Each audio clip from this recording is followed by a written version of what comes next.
Let's reflect on perception. What do you see in the picture? Is this an ugly woman? A witch?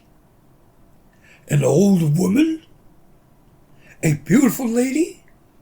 Or other images?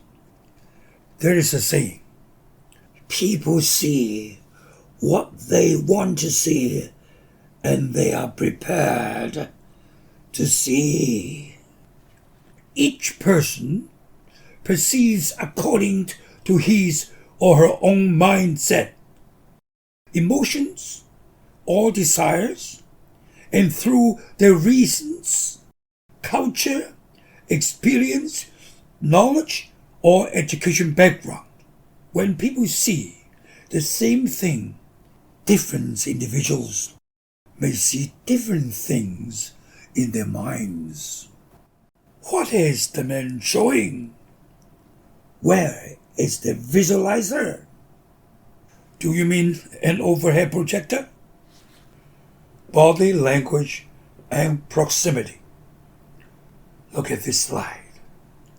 How do you perceive the aloof attitude of the supervisor who terrified his subordinate while he's saying, I'm a friendly person. I'd like to hear your ideas. Tell me. For reflection, Sigmund Freud, the psychologist, has this to say. He that has eyes to see and ears to hear may convince himself that no mortal can keep his secret. If his lips are silent, he chatters with his fingertips. Betrayal oozes out of him at every pore. Successful human communication. As you can see in the slide, a beautiful lady is interacting with a handsome man. In perceiving the smiles on their faces, you know both of them are engaging in a happy and successful communication. You know why? According to the captions in the picture, the man and the lady both share the David Bellows communication elements as modified. A. Attitude. Perception. B. Communication. Sharing skills. C. Culture and social experiences. D. Knowledge level. E. Need and interest. F. Emotional stability. Do you consider that the aforementioned elements can facilitate effective communication? Wang Anshi, a famous ancient Chinese politician, philosopher, and poet, stated that engaging in communication, people should be eager and attentive. Otherwise, they are just like using their mouth and ears as tools to communicate without a caring heart and mind.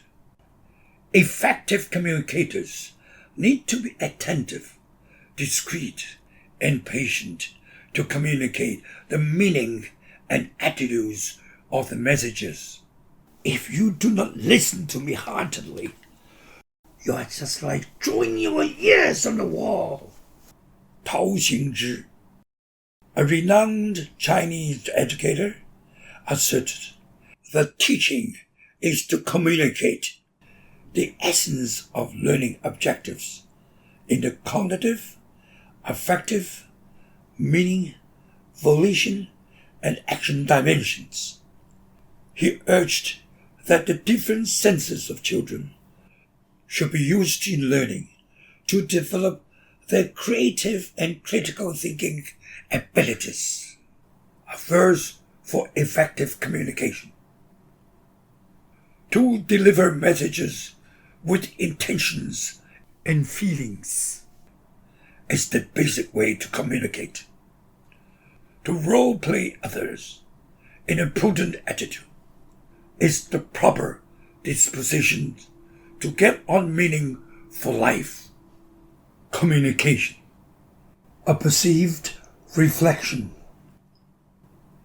Communication is basically an interactive and sharing process, a means through which people can exchange intent, ideas, meanings, feelings, and attitude effectively. All in all, communication is the way to foster resilience, understanding, and harmony. In 1954, when I attended teacher training college, some of the students thought that using chalk and talk in teaching is enough. Others, however, perceived that using the audiovisual media could enhance teaching effectiveness. Teaching is a communication process, creative, lively, and inspiring interactions, full of joy and sharing of thoughts and meanings. To me, it's like good acting with the use of appropriate facial expressions, body language, nonverbal communication cues, and art of oratory.